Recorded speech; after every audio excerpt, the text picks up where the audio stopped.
Working capital management के बारे में हम डिस्कस करते हैं। प्राइमरली दो कॉन्ट्राडिक्टरी ऑब्जेक्टिव्स। पहला ऑब्जेक्टिव, मैनेजमेंट चाह रही है कि हम बिजनेस की प्रॉफिटेबिलिटी इंप्रूव करें, टू मैक्सिमाइज द प्रॉफिट। लेकिन बिजनेस को चलाने के लिए हमें सेफ्टी जरूरी है।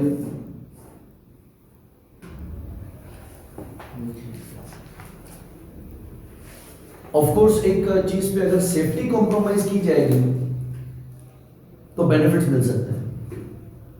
अगर मैं हैदराबाद से गाड़ी निकालता हूं और 150-160 की स्पीड पे कराची लेके जाता हूं, क्या फायदा होगा? जल्दी पहुंचे, लेकिन मैंने सेफ्टी कॉम्प्रोमाइज की। अगर मैं कहता हूं कि 60 की स्पीड पे चलते हैं आराम से, क्या फायदा होगा? देर से पहुंचेंगे। नुकसान यह है कि देर से पहुंचेंगे, फायदा यह है कि सेफ्टी सेफली पहुंचेंगे और शायद फ्यूल भी कम कंज्यूम होगा। तो कहीं सेफ्टी को प्रेफरेंस दी जा सकती है और कहीं रिटर्न को, जल्दी पहुंचना है। जल्दी पहुंचूंगा तो शायद 4 एक्स्ट्रा काम कर लूंगा। प्रॉफिट कमाना जरूरी है, लेकिन not at the cost of safety. तो ये तो हमारा हो गया रिटर्न,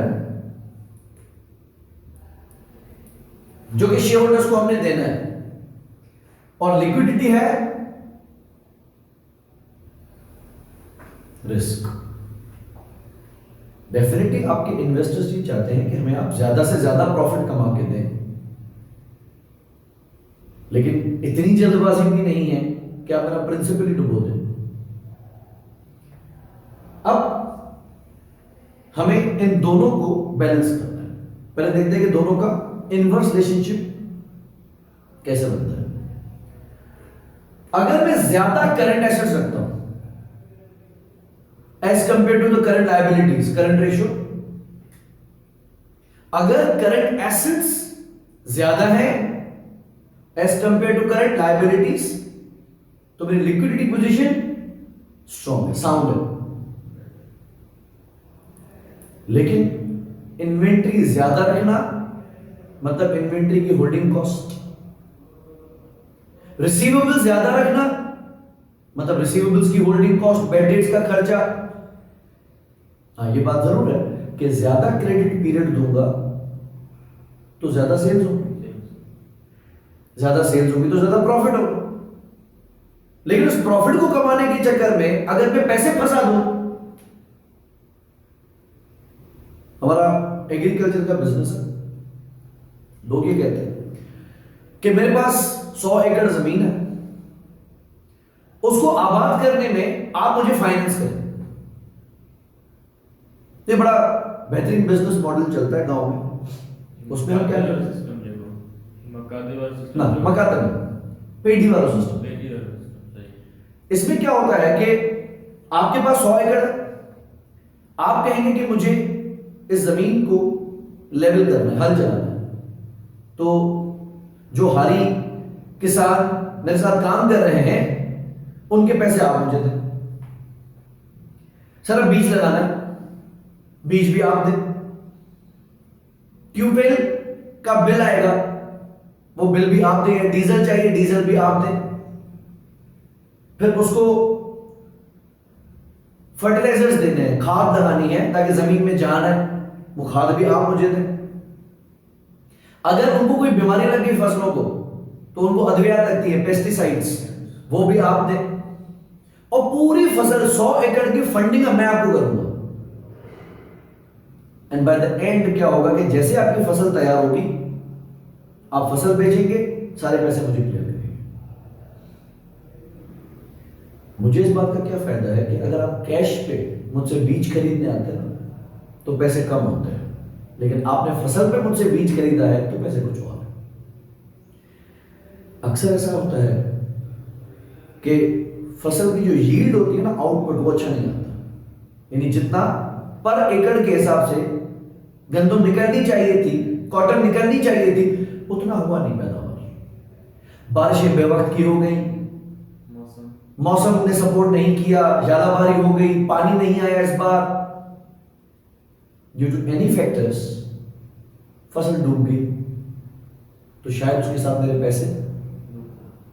अब ये वाले पैसे निकालने के लिए आपको अगली फसल फाइनेंस करनी पड़ेगी। जब नेक्स्ट फसल में मैं ज्यादा कमाऊंगा तो ये वाले भी क्लियर कर दूंगा, पुराने वाले भी क्लियर कर दूंगा। एक और दाव। तो अगर मैं प्रॉफिट कमाना चाहता हूं तो मुझे क्रेडिट देना पड़ेगा। मेरे पैसे लोगों के पास हैं, तो मैं पैसे कहां से लाऊंगा? मुझे फिर कहीं से लोन लेना पड़ेगा।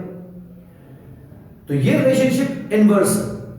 अगर आप लिक्विडिटी को अच्छा रखना चाहते हो, आप ये चाहते हो कि जैसे ही मेरी कोई लायबिलिटी ड्यू हो, भाई मैं भी तो सामने पेस्टिसाइड्स किसी कंपनी से खरीद रहा हूं ना, जो बीज और खाद है ये भी तो मैं कहीं से खरीद रहा हूं ना, डीजल जो मैं आपको दे रहा हूं ट्यूबवेल चलाने के लिए वो भी तो मैं आगे किसी पंप से दे रहा हूं ना, उन सबको मैंने तो कैश पेमेंट करनी है और आपको क्रेडिट बिल।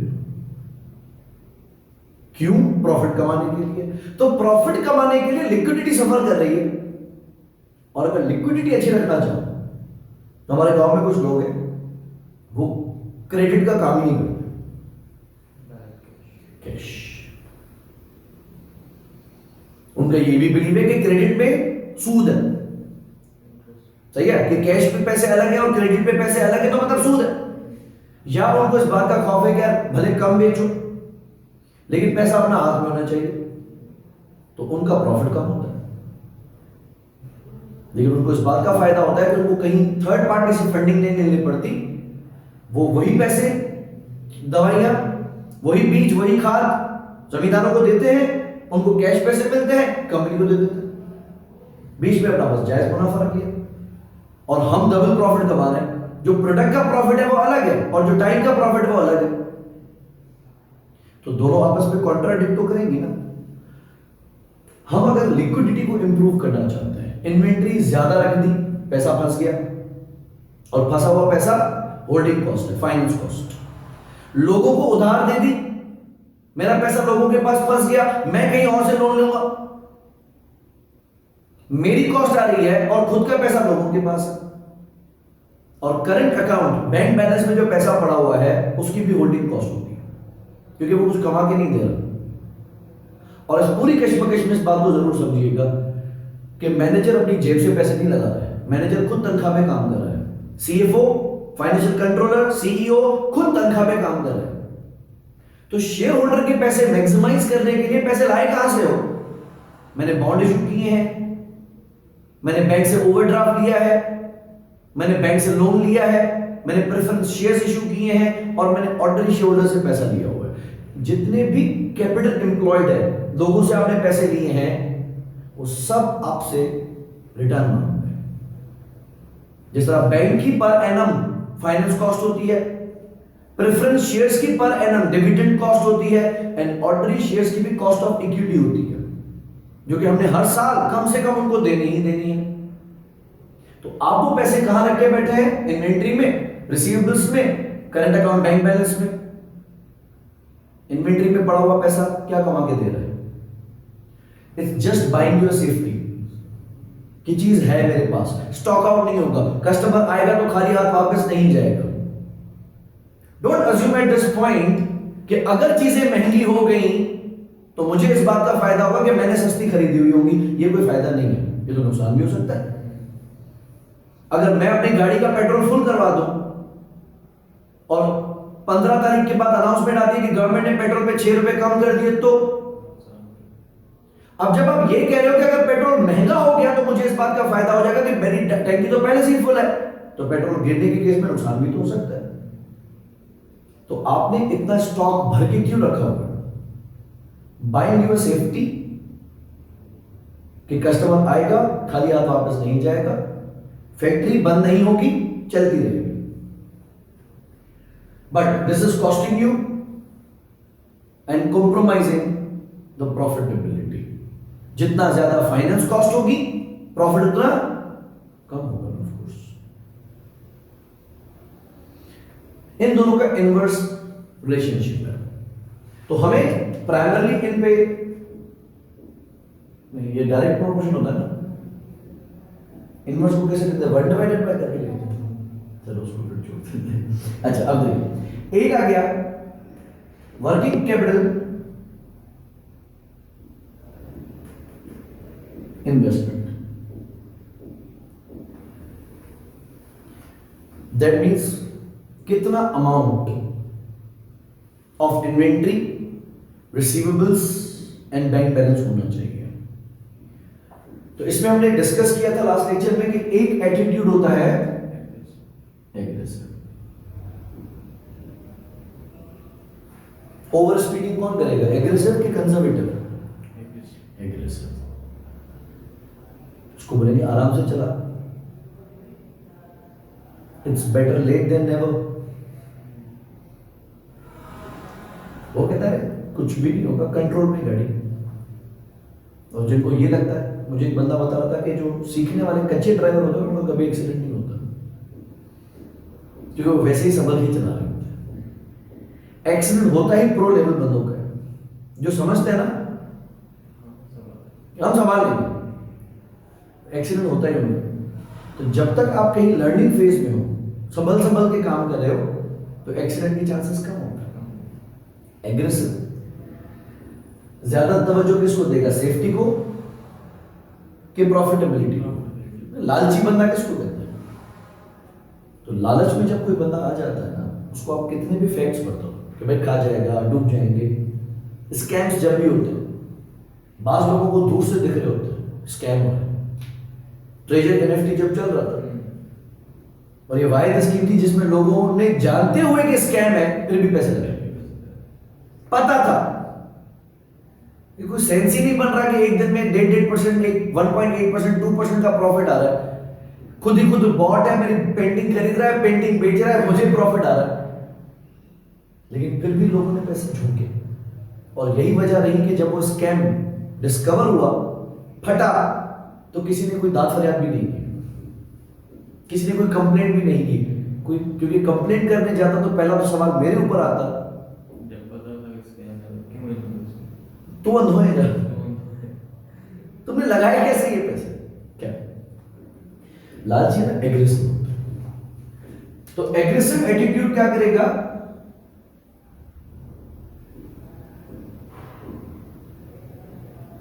करंट रेशियो को इंडस्ट्री एवरेज से भी बिलो रखेगा। तो अगर दुनिया कह रही है कि अगर तुमने 7.5 लाख रुपए पे करने हैं with in 12 months, current liabilities हैं, तो आपके पास कम से कम भी 15 लाख रुपए के करंट एसेट्स होने चाहिए। क्यों? मैंने अगर सप्लायर को महीने के बाद 3 लाख रुपए देने हैं, तो कितने के टाइम के बाद दूंगा? महीने के बाद। लेकिन अगर मुझे कस्टमर की तरफ से महीने के बाद 5 लाख रुपए मिलने हैं, तो कस्टमर मुझे ये 5 लाख रुपए कब देगा? दे देगा। मैं, हाँ देखो, हम दूध के धुले हैं, रिसीवेबल्स में बैड डेट होता है, अलाउंस फॉर डाउटफुल डेट होता है, पेएबल्स में क्यों नहीं करते हो? जब allowance for doubtful debt receivable पे लगाते हो कि क्या पता 5% कस्टमर्स मुझे पैसे नहीं देंगे, तो ये भी तो रखो कि क्या पता मैं भी सप्लायर के 5% पैसे खा जाऊंगा। नहीं, इस तरफ नहीं, हम नहीं खाएंगे।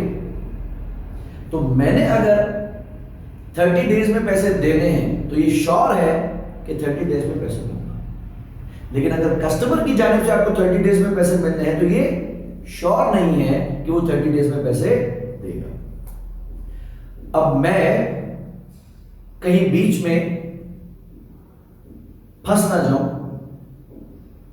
क्योंकि अगर मैं कहता हूं कि आप मुझे जैसे ही 5 लाख रुपए दोगे, उसमें से 3 लाख रुपए मैं आपको दे दूंगा, तो हम सेफ्टी में रहते हैं कि इसको 1 for 1 मत रखो, क्योंकि आपके पैसे फंसे हुए इन्वेंट्री में।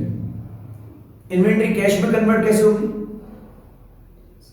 सेल होगी, कैश पे, फिर रिसीवेबल बनेगी, फिर रिसीवेबल पैसे देगा और इन्वेंट्री बिक जाएगी टाइम पे। क्या होगा? ना बिके फिर।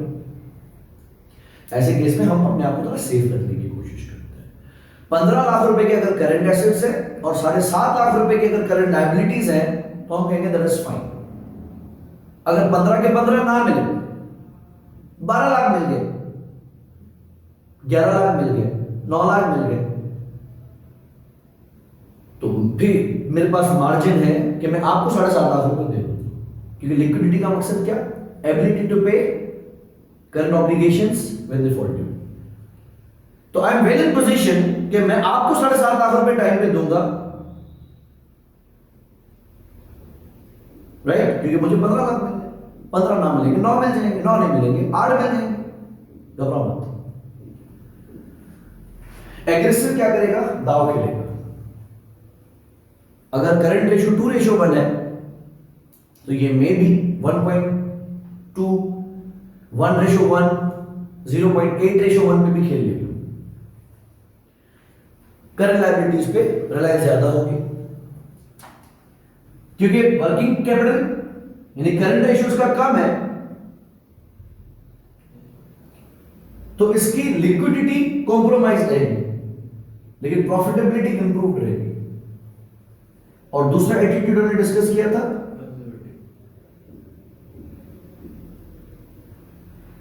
कंजर्वेटिव। ये होते डरपोक, सोर लूजर्स, रिस्क एवर्स। रिस्क नहीं चाहिए, रूखी सूखी खाएंगे, बहुत है, ज्यादा नहीं कमाना। तो ये अगर आप इनको कोई सेफ प्रोजेक्ट भी देंगे ना, लेकिन उसमें प्रिंसिपल डूब सकता है, ये बड़े हटाओ, नहीं चाहिए, नुकसान नहीं होना चाहिए। जब नुकसान का रिस्क नहीं ले सकते तो फायदा भी कम होगा, तो ये क्या करेंगे? करंट रेशियो इंडस्ट्री के बराबर या उससे भी ज्यादा रखें। दूसरा, मैनेजमेंट ने डिसाइड करना होता है रिगार्डिंग वर्किंग कैपिटल,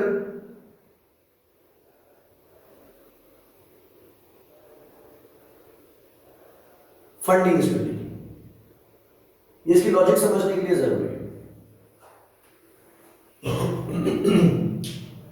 कि जो अमाउंट आप इन्वेंट्री में, रिसीवेबल्स में, करंट एसेट्स में इन्वेस्ट कर रहे हो, ये ला कहां से रहे हो?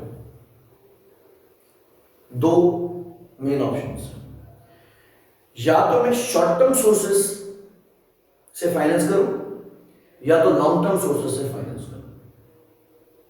दोनों में डिफरेंस देखते हैं। एक ऑप्शन हो गया कि हम इसकी फंडिंग करेंगे फ्रॉम शॉर्ट टर्म सोर्सेस। अगर मैं आपसे पूछूं शॉर्ट टर्म सोर्सेस सेफ होते हैं कि रिस्की होते हैं?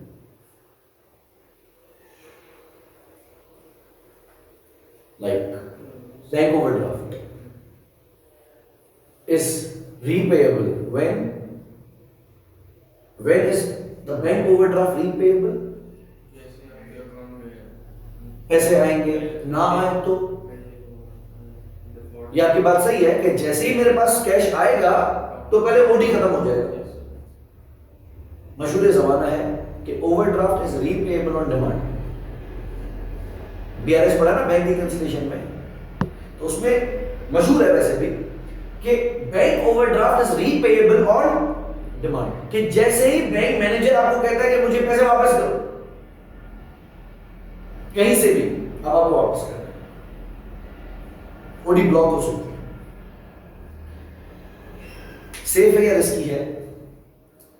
अगर मैंने किसी बैंक से 6 महीने के लिए लोन लिया है, यानी मुझे 6 महीने के बाद सारा प्रिंसिपल रीपे करना है, वर्सेस अगर मैंने बैंक से लोन लिया है 5 साल का, तो मुझे प्रिंसिपल रीपे करना है कब? Where would you feel safe? 6 महीने में सेफ फील करोगे कि 5 साल में सेफ फील करोगे? Because we have bought enough time. अगर मेरे पास 3 साल में आ गया, 3.5 साल में आ गए, 4 साल में आ गए, लेकिन 6 महीने में बिल्कुल नहीं टू नहीं। तो अक्सर बिल्डर्स ना ये दाव खेलते हैं,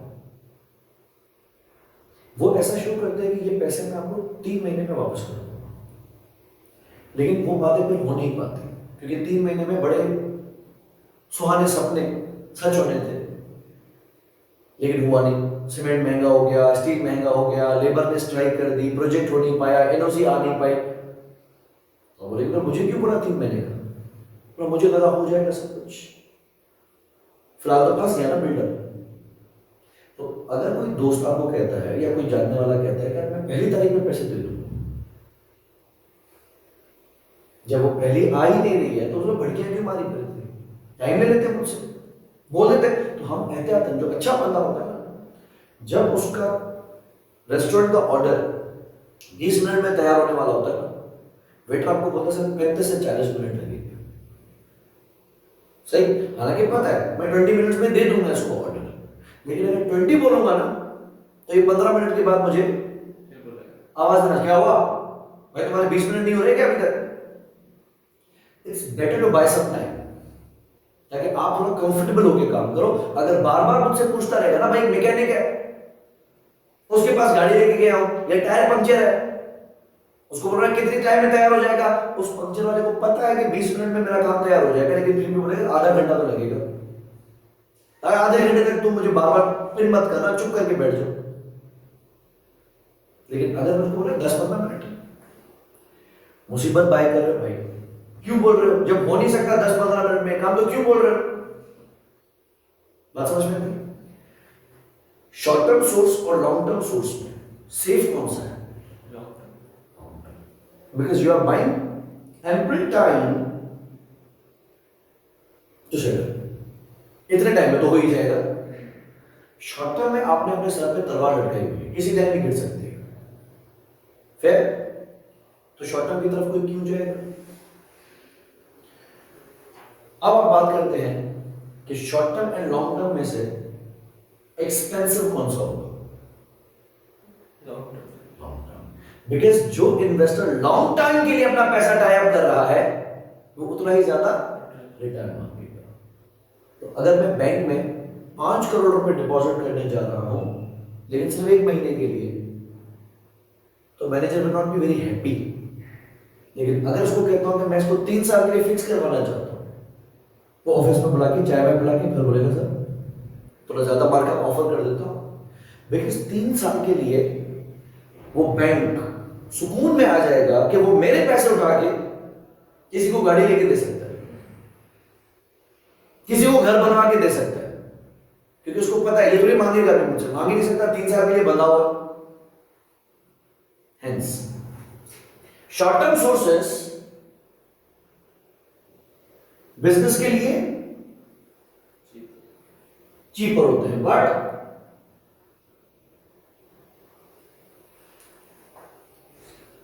रिस्की होते हैं, क्योंकि अगर वक्त गुजर जाता है पता ही नहीं चलता। जो किराए पे रहते हैं ना, उनकी पहली तारीख कब हो जाती है पता ही नहीं चलता।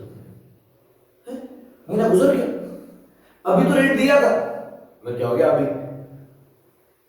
महीना हो गया। और जिसको इनकम आनी होती है ना, सैलरी, उसकी पहली तारीख आके नहीं देनी होती, इस पर महीना लंबा नहीं खींच गया, लंबा क्या वही 30 दिन है भाई, उनको तो फरवरी भी लंबा लगता है। मेंटेलिटी ऐसी है ना। तो सिलसिला क्या होगा कि शॉर्ट टर्म सोर्सेस सस्ते होते हैं लेकिन रिस्की होते हैं, बिकॉज जल्दी पे करते हैं। उस जल्दबाजी में शायद आप अपने अरेंजमेंट्स पूरे ना कर सको, आप शायद पैसे रिलीज ना कर सको। और दूसरा ऑफ कोर्स इसका ऑपोजिट,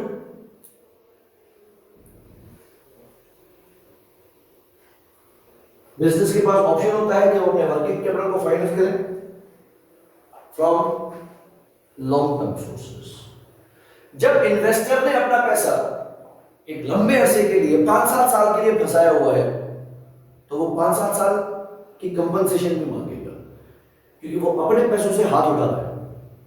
अगर उसको अपनी लाइफ में कभी भी इन पैसों की जरूरत पड़ी तो मुझसे नहीं ले सकता, खुद का पैसा है लेकिन वापस नहीं ले सकता। अगर वापस निकाला जुर्माना ठोक दूंगा, मेरी प्लानिंग क्यों खराब कर रहे हो? तो मैं एक इन्वेस्टर को चाह रहा हूं कि तुम ज्यादा अरसे तक मेरे पास पैसे रखो, तो वो अपनी लिक्विडिटी की प्रेफरेंस को कॉम्प्रोमाइज कर रहे हैं। अगर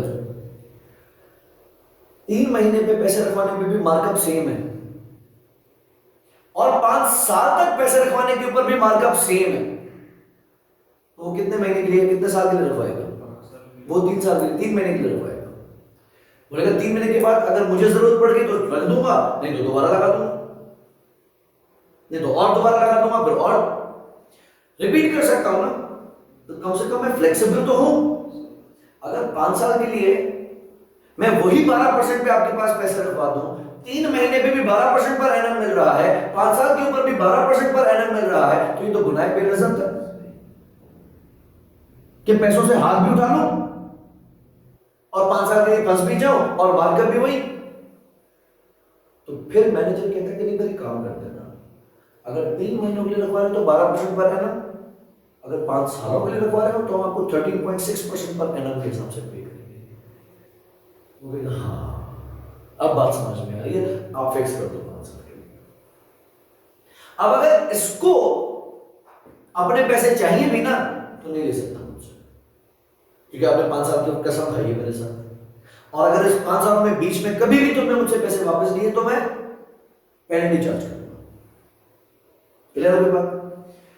लॉन्ग टर्म सोर्सेस इस वजह से कंपनी को पड़ते हैं महंगे, लेकिन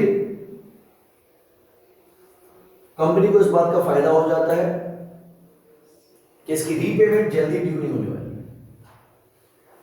और अगर मुझे पता है कि बाकी आखिरी साल बचा है लेकिन मेरा प्रोजेक्ट अभी तक कंप्लीट नहीं हो पाया, जहां से पैसे आने शुरू हो गए हों, तो मैं मीनवाइल कोई और लोन अरेंजमेंट्स की भी तैयारियां कर लूंगा, कोई शेयर इशू करने की तैयारी कर लूंगा, तो मैं पर तोड़ना शुरू कर दूंगा कि कोई अरेंजमेंट करना है। लेकिन शॉर्ट टाइम में ना चीजें समझ में आती है, जब गाड़ी स्पीड में होती है ना तो आता हुआ जानवर नजर आता है, लेकिन गाड़ी स्पीड इतने में होती है कि आप फिगर आउट नहीं कर पाते हो कि ब्रेक मारनी है कि साइड में ठोक देनी है। क्या आपको लगता है ब्रेक भी मारूंगा तो गाड़ी कल्टी मार सकती है, अब बहुत कुछ नुकसान हो सकता है। तो आप उन फ्यू सेकंड्स के अंदर फिगर आउट नहीं कर पाते हो। लेकिन अगर आप स्लो हो, जानवर दिख भी रहा है, तो आराम से 10 तरह के डिसीजंस आपके पास हो सकते हैं, and you can exercise any of that. जो आपको बेस्ट ऑप्शन लगेगा कि मैं ब्रेक मारूंगा, पीछे से गाड़ी ना, मेरी गाड़ी का ब्रेक तो टाइट है, ये तो यही जाम हो जाएगी, पीछे कोई गाड़ी ना ठोक दे मुझे, ये भी सोच सकते हो। लेकिन provided you are slow, if you are fast कोई दिमाग काम करेगा। ठीक हो गया? अब आगे सिलसिला क्या होता है कि कंपनी के पैसे लगाती कहां है? ये हमारे पास सोर्सेस है। कंपनी पैसे लगाती है एक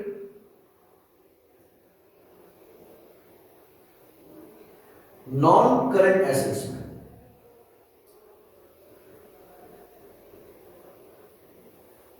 यानी लोगों से पैसा लेती है और उससे कोई प्रॉपर्टी, कोई व्हीकल, कोई मशीन खरीद लेती है। इसमें से पैसा कब खत्म होगा, वापस आ जाएगा? महीने में आ जाएंगे पैसे वापस, साल में? ये नॉन करंट एसेट है, और अगर इसकी एस्टिमेटेड यूजफुल लाइफ 12 साल है तो आपको इसमें से इकोनॉमिक बेनिफिट 12 साल में आएगा। कैसा रहेगा अगर मैं 6 महीने के लिए लोन लेके प्लान करेंगे? क्या होगा? डिस्टर्बेंस हो जाएगी भाई, 6 महीने में वापस दे रहा है, कहां से दोगे? कोई इन्वेंट्री थोड़ी खरीदी है। हाँ, अगर इन्वेंट्री खरीदता तो बेचता और फौरन पैसे आ जाते, फिर कहानी महीनों में थी। लेकिन अगर कोई एसेट इस्तेमाल के लिए ले रहे हो, वो तो 12 साल में इकोनॉमिक बेनिफिट देगा ना, 8 साल में इकोनॉमिक बेनिफिट देगा ना। तो तुमने 6 महीने के लिए लोन कैसे ले लिया, साल के लिए लोन कैसे ले लिया, कहां से दोगे वापस? पहला हो गया परमानेंट नॉन करंट एसेट्स। दूसरा होता है permanent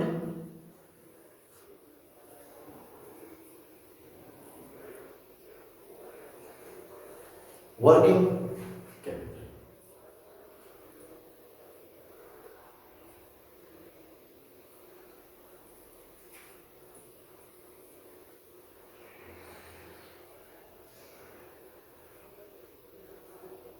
working capital means current assets minus current liabilities.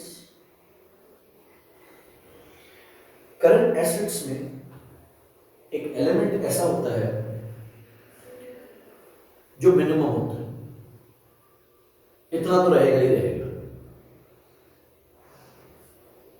अगर मैंने अभी अभी इन्वेंट्री मंगवाई है तो जैसे ही वो स्टॉक मेरे गोडाउन में आया तो मेरी इन्वेंट्री शायद मैक्सिमम स्टॉक लेवल पे पहुंच गई हो, लेकिन इसमें से स्टॉक बिकेगा बिकेगा बिकेगा बिकेगा बिकेगा, फिर रीऑर्डर लेवल पे आएगा। You remember what is reorder level? कि जब मेरा स्टॉक इस लेवल पे पहुंचेगा तो नया ऑर्डर प्लेस कर देंगे, फिर ये भी कम होगा कम होगा कम होगा, सेफ्टी पे पहुंचेगा, नया ऑर्डर देगा। तो एक लेवल आ गया मिनिमम इन्वेंट्री लेवल। क्या आपका स्टॉक इससे नीचे जाता है? नहीं, कभी कभी चला जाए।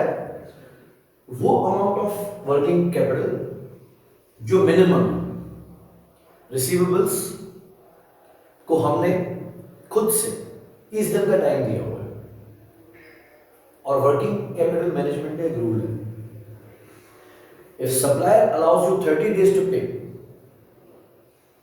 never pay before day 30. If we have allowed our customers to pay by 30 days, the customer will not pay before day 30. हालांकि 30 दिन में वो कभी भी दे सकता है ना, लेकिन नहीं देगा, वो आके लास्ट डेट पे ही देगा। तो कभी कभी ऐसा होता है कि हमारे रिसीवेबल्स ना 45-46 दिन पे भी चले जाते हैं, डिले करते, दे रहे हैं, पेमेंट नहीं आई, पार्टी ने अभी तक पैसे नहीं दिए, चेक भेज रहा हूं, कहानियां करवा रहा है। तो हमारी 30 डेज की सेल मिसाल 20 लाख रुपए की है, और 46 डेज की सेल मिसाल के तौर पे 32 लाख रुपए की है।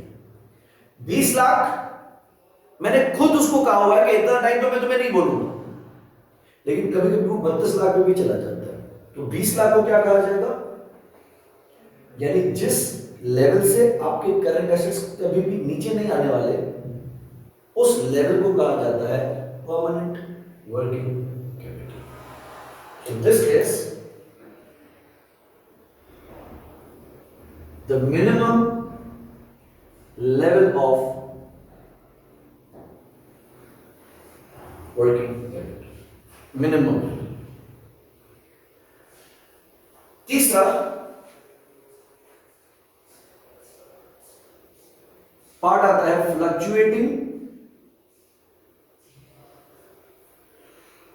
Working capital.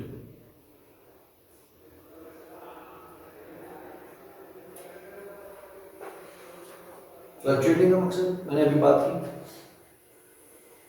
मैंने अपने कस्टमर्स को 30 डेज का क्रेडिट पीरियड तो इनवॉइस पे लिख के दिए, और अगर मैंने 30 डेज की सेल ऑन एवरेज 20 लाख रुपए की है, how long would the customer be taking to settle?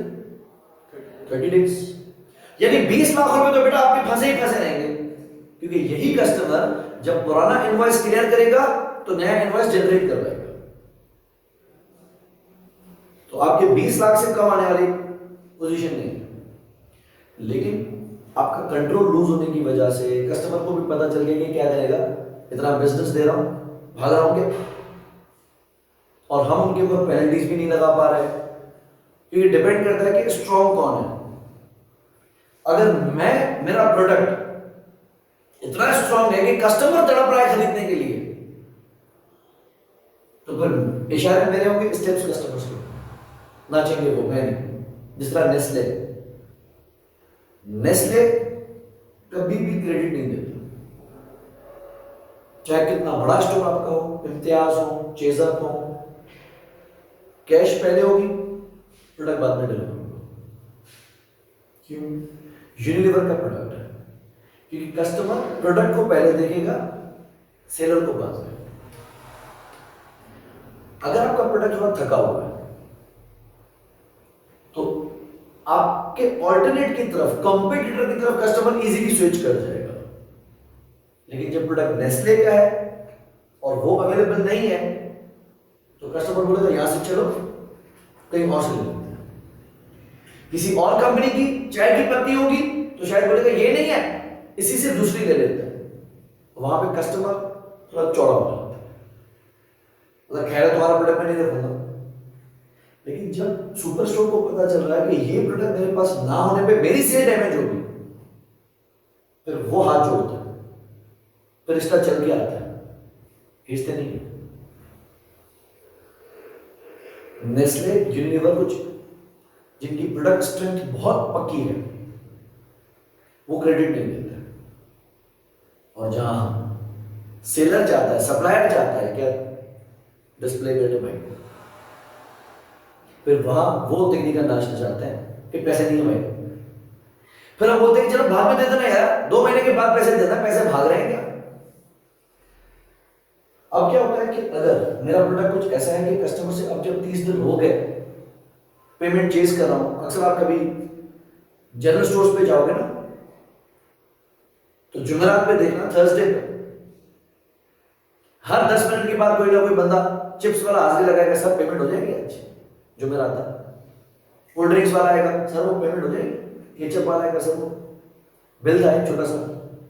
जुमेरात में सबको पैसे चाहिए होते हैं हमारे एरिया में, दिस इज नॉर्म, क्योंकि जुमा छुट्टी होती है अक्सर, तो जुमेरात में पेमेंट करनी होती है।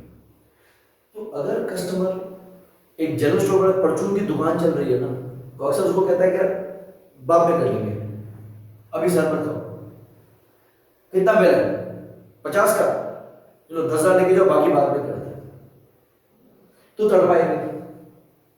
अब टाइम हो गया, जुमेरात आ गई, पैसे मैं ले सकता हूं हमसे, लेकिन नहीं दे रहा है, क्या करूं, नाराज तो नहीं कर सकता। ऐसे केस में अगर आपका एवरेज रिसीवेबल अगर 32-35 लाख है, जिसमें से 20 लाख तो पक्का है, इससे नीचे तो नहीं आएगा, तो इस 15 लाख रुपए को हम क्या कहेंगे, फ्लक्चुएटिंग। तो ऑल टुगेदर इन्वेस्टमेंट इज 35, जिसमें से 20 lakh rupees is and 15 lakh is fluctuating. ठीक है, क्या सजेस्ट करते हो? परमानेंट नॉन करेंट एसेट्स के लिए जो मैं इन्वेस्टर से पैसा ले रहा हूं वो शॉर्ट टर्म से लेना चाहिए कि लॉन्ग टर्म से? लॉन्ग टर्म से। परमानेंट वर्किंग कैपिटल जो कि परमानेंट है, मुझे खुद भी वापस नहीं मिलेगा, तो उसको फंडिंग कहां से करनी चाहिए? दे दोगे वापस?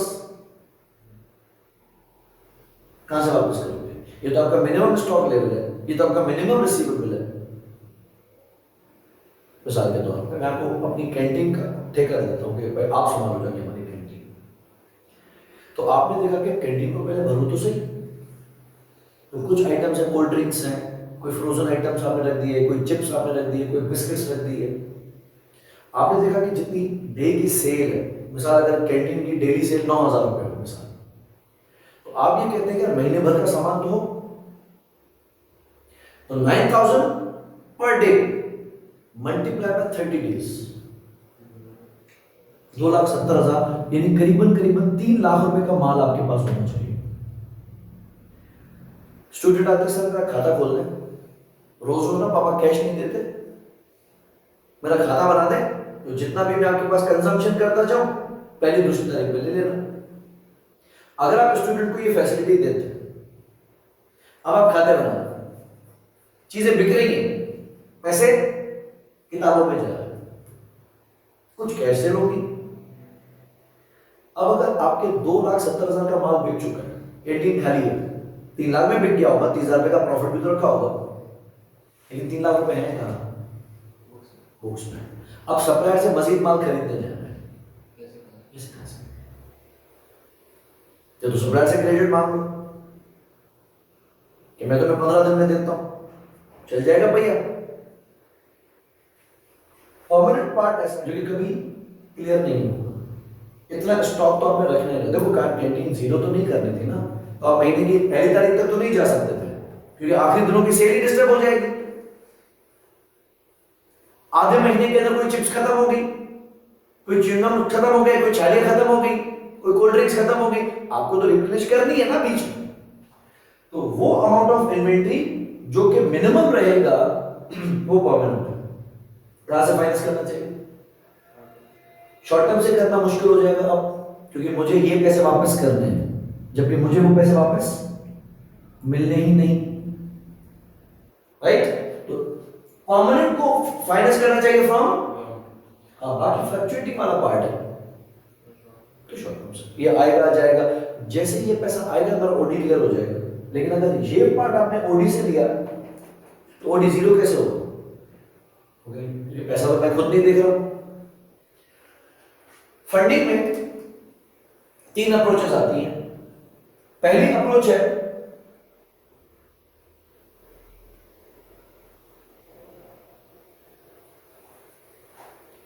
Aggressive approach. ये बात समझ लेते हैं, शॉर्ट टर्म जिसकी है, लॉन्ग टर्म सेफ है, इस बात पे हम क्लियर है। एग्रेसिव ज्यादा मार्ग इस पे देगा, रिस्की पे। लिहाजा जो हमारे नॉन करेंट एसेट्स है, जो परमानेंट वर्किंग कैपिटल है,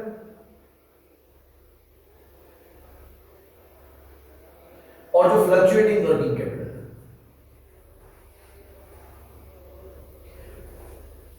जो नॉन करेंट एसेट्स है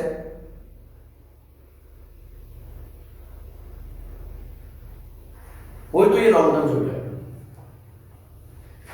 जो फ्लक्चुएटिंग वर्किंग कैपिटल है, एग्रेसिव बंदा उसको कहां से फाइनेंस करेगा?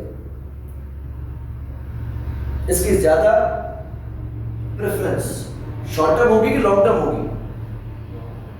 वापस देखो, मैं बात किसकी कर रहा हूं? एग्रेसिव शॉर्ट टर्म पे ज्यादा फोकस करेगा कि लॉन्ग टर्म पे? शॉर्ट टर्म पे। ये कहता है पराया माल पे बिजनेस कर लो, ज्यादा सही है। तो वो फ्लक्चुएटिंग को फंडिंग करेगा कहां से? ठीक भी है। परमानेंट वर्किंग कैपिटल जो कि इसको पता है कि ये मेरे पैसे खुद भी रिलीज नहीं होने वाले, वो ये कहां से फाइनेंस करेगा? अगर लॉन्ग टर्म से करे तो फिर एग्रेसिव क्या कहना है? ये क्या करेगा? यहां पे मिक्स करेगा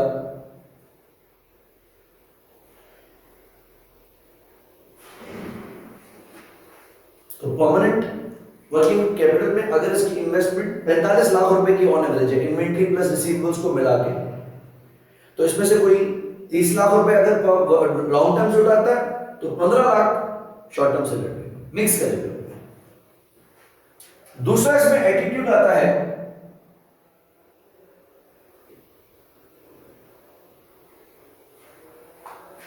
मैचिंग। ये न्यूट्रल लोग होते हैं। 3 तरह के एटीट्यूड्स दुनिया में एग्जिस्ट करते हैं रिस्क की पर्सपेक्टिव से। एक होते हैं एग्रेसिव लोग, एक होते हैं रिस्क एवर्स, तीसरे होते हैं रिस्क न्यूट्रल। रिस्क न्यूट्रल की ये खासियत होती है कि वो कैलकुलेट करेगा फिर रिस्क लेगा। लाइक अगर योम आशूर है, मुहर्रम की 10 तारीख है, रास्तों पे कितना ट्रैफिक होगा? सन्नाटे। उस दिन भाई निकले कराची के लिए, मोटरवे पुलिस होगी, आज कुछ भी नहीं होगा, खींचेगा गाड़ी। तो ये रिस्क ले रहा है, लेकिन जब पता है कि सेफ है, जब उसको पता है कि इस टाइम ट्रैफिक पुलिस एक्टिव नहीं होती तो रॉन्ग वे भी आ जाएगा, बिना सीट बेल्ट की गाड़ी भी चलाएगा, अपने छोटे बेटे को गाड़ी चलाने भी दे देगा कि चला, मैं रिस्क ले सकता हूं। लेकिन जब उसको पता है कि ये टाइम नहीं, इस टाइम में ट्रैफिक ज्यादा होता है, ट्रैफिक पुलिस एक्टिव होती है, मोटरवे पुलिस गश्त पे निकलती है, तो इस टाइम रॉन्ग वे नहीं लेना है। ये होते हैं न्यूट्रल। न्यूट्रल ऐसा नहीं कि रिस्क लेता ही नहीं है, लेता है, लेकिन थोड़ा प्रोबेबिलिटीज देख के। तो जहां उसको चांसेस ऑफ अकरेंस कम लगते हैं नुकसान के, वहां वो दाव लगाता है। इसको हम कहते हैं न्यूट्रल। यहां पे हमने इसका नाम रखा है मैचिंग। नॉन करंट एसेट्स को कहां से उठाएगा? परमानेंट वर्किंग कैपिटल को कहां से उठाएगा? और फ्लक्चुएटिंग को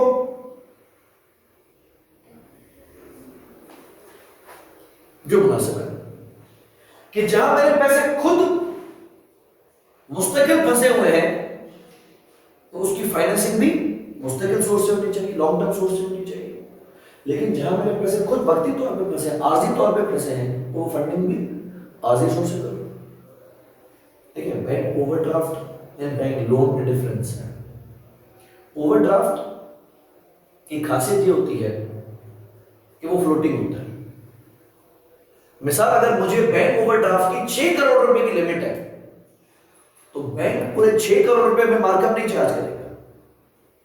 उस 6 करोड़ रुपए से जितनी लिमिट में एक्सरसाइज करूंगा उसी पे, तो मुझे इस बात का फायदा होगा कि जैसे ही मेरा फ्लक्चुएटिंग पार्ट रिलीज होगा तो वो मेरे करंट अकाउंट में जमा हो जाएंगे पैसे, और उस अमाउंट पे इंटरेस्ट चार्ज होना बंद हो जाएगा। लेकिन अगर बैंक लोन होता 6 करोड़ रुपए का, तो बैंक कहता बेटा यूज कितने करे उससे मुझे कोई सरोकार नहीं है, मुझे पूरे 6 करोड़ रुपए पे इंटरेस्ट दो। तीसरा एटीट्यूड होता है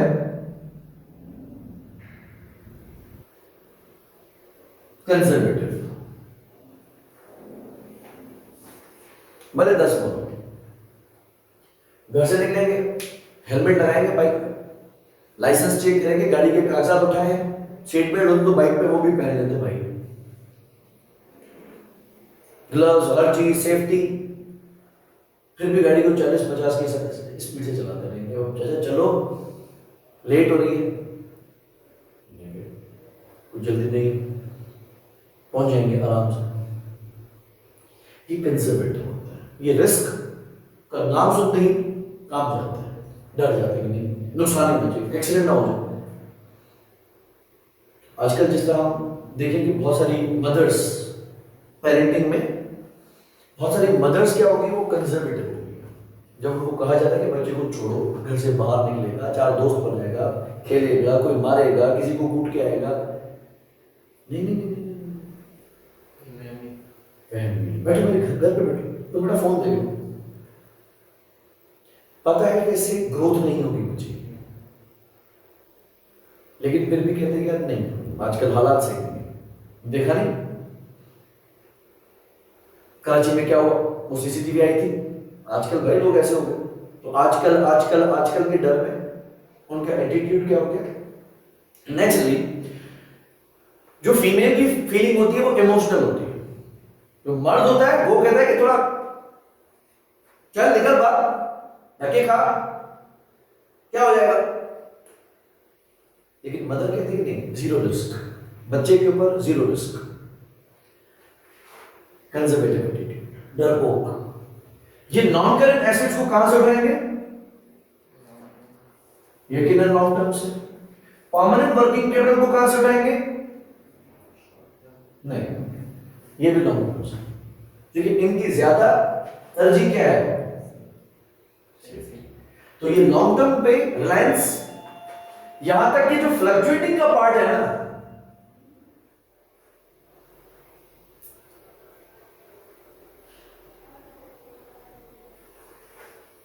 उसमें भी इनका दिमाग होगा, रिस्क नहीं लेगा,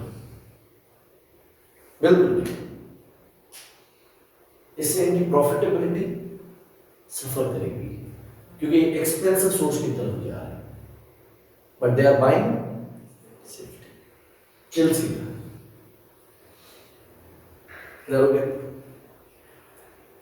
अब हमें कैसे पता चलेगा कि कोई कंपनी कौन सी अप्रोच की तरफ जा रही है, चाहे वो एग्रेसिव अप्रोच है या कंजर्वेटिव अप्रोच है? तो हम कैलकुलेट करते हैं कुछ रेशियोज। रेशियोज की खासियत ये होती है कि वो कंपेयर करने के काबिल होते हैं।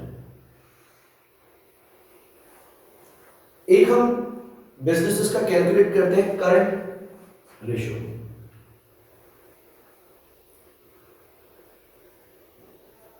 बड़ा आसान है, कैसे कैलकुलेट करते हैं?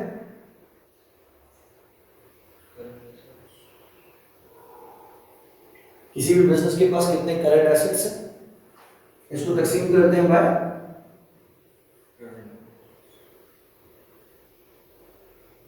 Current liabilities.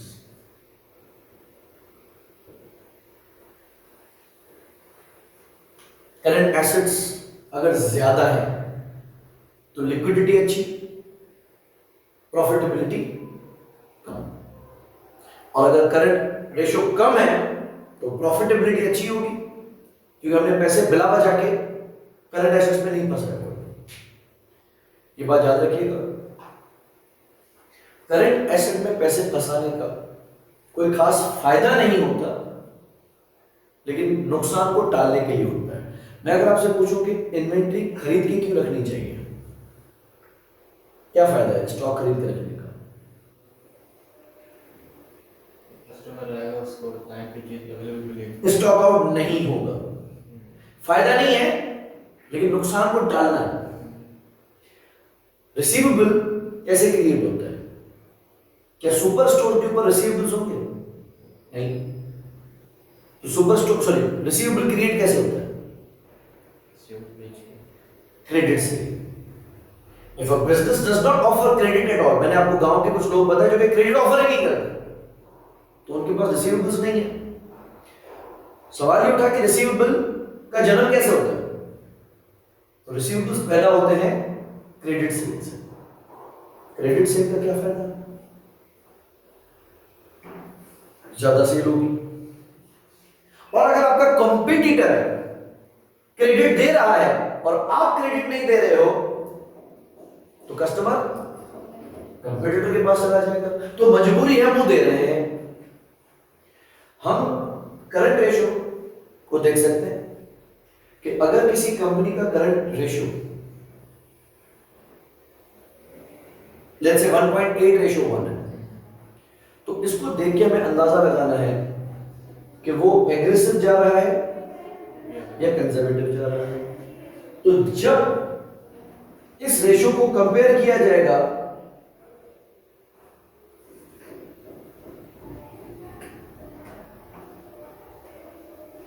अगेंस्ट, देखिए रेशियो ना अपने आप में कुछ नहीं बोलता। रेशियो हमेशा किसी से मुकाबला करवा के ही बताएगा कि हाई है कि लो है कि मुनासिब है। तो इंडस्ट्री एवरेज से कंपेयर करके पता चलेगा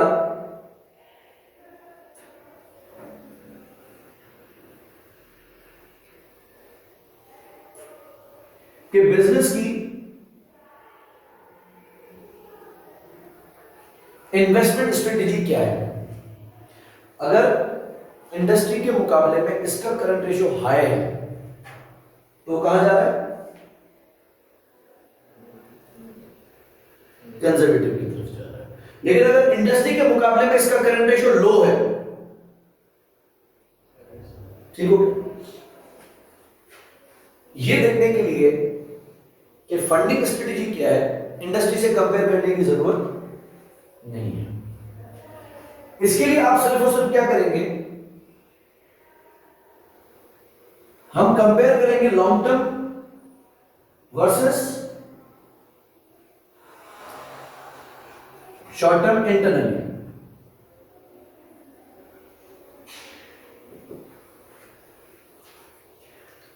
लोन के ऐसे टाइप्स होता है, जिस तरह गवर्नमेंट ऑफ पाकिस्तान के ऊपर दो तरह के लोन्स होते हैं, एक लोकल डेट होता है, एक फॉरेन करेंसी डेट होता है। लोकल करेंसी डेट की कोई खास परेशानी नहीं होती, क्योंकि वो कौन सी करेंसी में पे कर रहे हैं, छाप देते हैं। घर की खेती है ना, नए छाप के दे देंगे। फॉरेन करेंसी डेट का क्या मसला है? डॉलर्स में छाप सकते हो, ये छप नहीं सकते। तो हम ये देखेंगे कि टोटल डेट में कितनी परसेंटेज ऑफ डेट लोकल है और कितनी परसेंटेज ऑफ डेट फॉरेन है। जो एक्चुअल ट्रबलिंग है, कंसर्निंग है, अलार्मिंग है, वो फॉरेन करेंसी है। तो टोटल डेट में लॉन्ग टर्म कितना है, शॉर्ट टर्म कितना है, इससे पता चलेगा कि स्ट्रेटेजी कौन सी चल रही है, अप्रोच कौन सी चल रही है।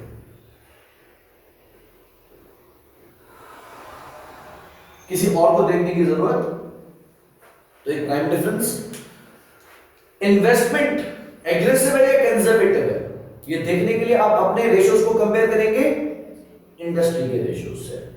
फंडिंग स्ट्रेटेजी एग्रेसिव है, मैचिंग है या कंजर्वेटिव है, ये देखने के लिए आपको बाहर देखने की जरूरत नहीं है, अपने दिमाग में झांकना है कि हमने ज्यादा रिलायंस किस पे रखी हुई है, शॉर्ट टर्म पे कि लॉन्ग टर्म।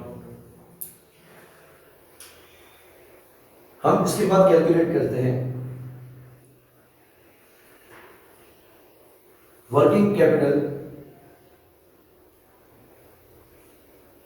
साइकिल।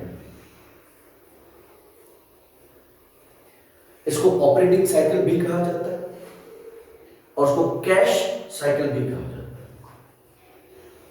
कहने का ये मकसद है कि कितने टाइम में आपका कैश रिलीज हो जाता है। अगर हमने स्टार्ट किया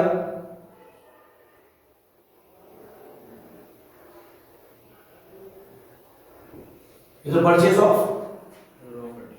रॉ मटेरियल, सप्लायर ने स्टॉक वॉच शुरू कर दी, ये टाइम स्टार्ट्स नाउ।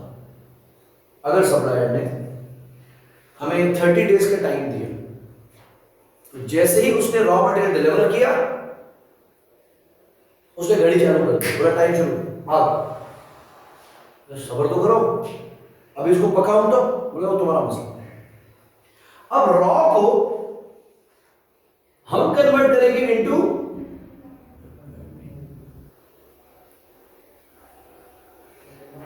इस फेज को हम कहते हैं रॉ मटेरियल होल्डिंग पीरियड। अगर रॉ मटेरियल डायरेक्टली किचन में जाता है, वेयरहाउस में नहीं जाता, तो होल्डिंग पीरियड 0। मिसाल, अगर आज के दिन में हमारा रेस्टोरेंट में जितनी कढ़ाइयां बनेंगी, जितने प्लम्बोक्स बनेंगे, जितनी बारबेक्यू बनेगा, वो चिकन आज की जैसे ही आएगी सीधा किचन में जाएगी और बाय द डे एंड तो होल्डिंग पीरियड 0। लेकिन अगर हम तकरीबन 8 से 10 दिन का स्टॉक रॉ मटेरियल का रखते हैं, that means your raw material is taking 8 to 10 days to get into a factory। सही है, कारखाने में अभी बना नहीं है ना, अभी पका नहीं है, तो ये हो गया हमारा रॉ मटेरियल होल्डिंग पीरियड। क्या सप्लायर इस बात का मार्जिन देगा हमें? बोलेगा नहीं भाई, तुम फिर ज्यादा क्यों खरीद रहे हो। कुछ लोग होते हैं, अल्हम्दुलिल्लाह हम लोग भी शायद पूरे महीने का राशन उठा लाते, तो कितनी पूरे महीने में चीनी कंज्यूम होगी, कितना कुकिंग ऑयल होगा, आटा होगा, सब दालें उठा के महीने का किचन भर देते हैं। कुछ लोग होते हैं जो डेली 50 रुपए का दूध लेके जाएंगे, चाय की पत्ती 10 रुपए वाला साशे लेके जाएंगे, 3 अंडे लेके जाएंगे। तो आप अक्सर देखते हैं जनरल स्टोर पे कौन जाता है जब मैक्स बचत है, जब दाऊद है, तो इतना बड़ा डिफरेंस है पैसों में। तो जब आप कभी जनरल स्टोर पे ऐसे रैंडमली जाते हो ना कि यार सिर्फ ब्रेड ही लेनी है, उसके लिए मैक्स बचत कौन जाएगा, तो आप देखो कि आपके मौजूदगी में ना 10-12 कस्टमर्स वो निपटाता है। तो आपको वहां से पता चल जाएगा कि लोग ऐसे भी हैं कि जब डेयरी शॉप पे मैं कह रहा हूँ 2 किलो दूध दे दो, तो कोई लोग ऐसे भी हैं जो कि 50 रुपए का दूध लेने आए हुए।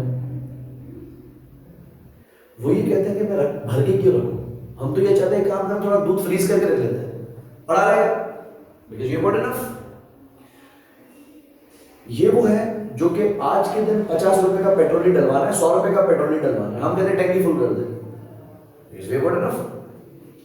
सप्लायर आपको इस बात का मार्जिन नहीं देगा, वो कहेगा फिर रोज का खरीदो, रोज का बनाओ। लेकिन हम क्या कहते हैं रॉ मटेरियल पूरे महीने का, 15 दिन का, तो सब्जियां लेने जाएंगे तो पूरे महीने की, हफ्ते की, 15 दिन की अगर स्टोरेज है, तो ये हो गया हमारा रॉ मटेरियल होल्डिंग पीरियड। ये आपने टाइम जाया किया, सप्लायर ने सबर नहीं करता। तो अगर आपने 8 दिन यहां लगा दिए तो 30 में से 8 गए, बाकी 22 दिन है, जल्दी करो। फिर WIP को हमने बनाया। अब डिपेंड करता है कि आपका WIP कितना लेंदी है। कुछ प्रोसेसेस होते हैं इमीडिएटली रॉ से फिनिश में चले जाते हैं, और कुछ होते हैं जिनको टाइम लगता है। अब WIP से वो कन्वर्ट हो गए इनटू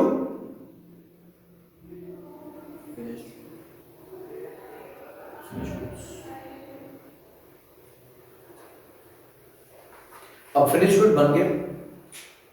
मिसाल 2 दिन लगे, 8 दिन यहां लगे, 2 दिन यहां लगे। 2 दिन के बाद वो कच्चा आटा चपाती बन गया, वो रॉ मटेरियल फिनिश गुड बन गया। अब फिनिश गुड पड़ा हुआ, वो भी कहां है? वो भी वेयर हाउस में। अब इसका क्या करना है? बेचना है। बेच के ये क्या बनेगा?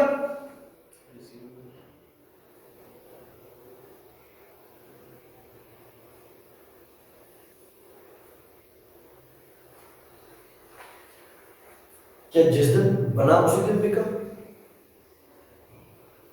तो मैंने सीजन आते ही गंदम खरीदी। गंदम को आटा बनाने में, मैदा बनाने में, सूजी बनाने में टाइम लगा। अब मैंने आटे के बैग्स 5-5 किलो के, 10-10 किलो के बना के रखे हुए। फिर वो मैंने दिए सुपर स्टोर्स को। अब सुपर स्टोर मुझे कह रहा है कि 30 दिन तक मुझे फोन मत करो, 30 दिन के बाद पेमेंट। अब ये ट्रेड रिसीवेबल मुझे देगा पैसे। इन पैसों को मैं क्या करूंगा? मुझे सेटल करने हैं अपने ट्रेड पेएबल्स या अक्रूवल्स, और ट्रेड पेएबल्स से फिर मैं क्या करूंगा?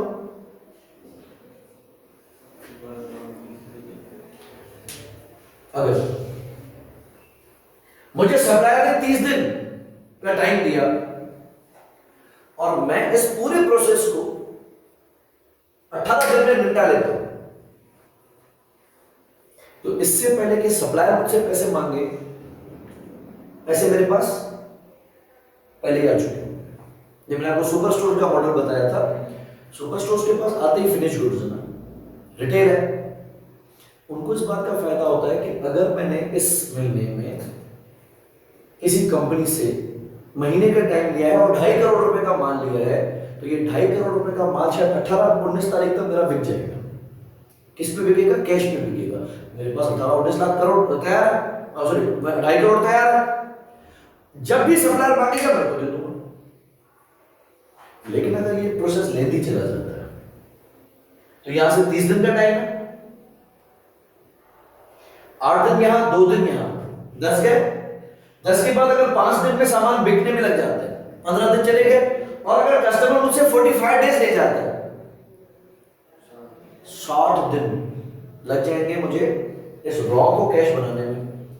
जबकि सप्लायर 60 दिन इंतजार नहीं कर सकता। वो 30 डेज के बाद बोलेगा मुझे तो पैसे दो, कन्वर्जन कॉस्ट, वेजेस, यूटिलिटी सब बोलेंगे हमें तो पैसे दो। तो वो 30 दिन में अगर आप पैसे दोगे तो कहां से दोगे?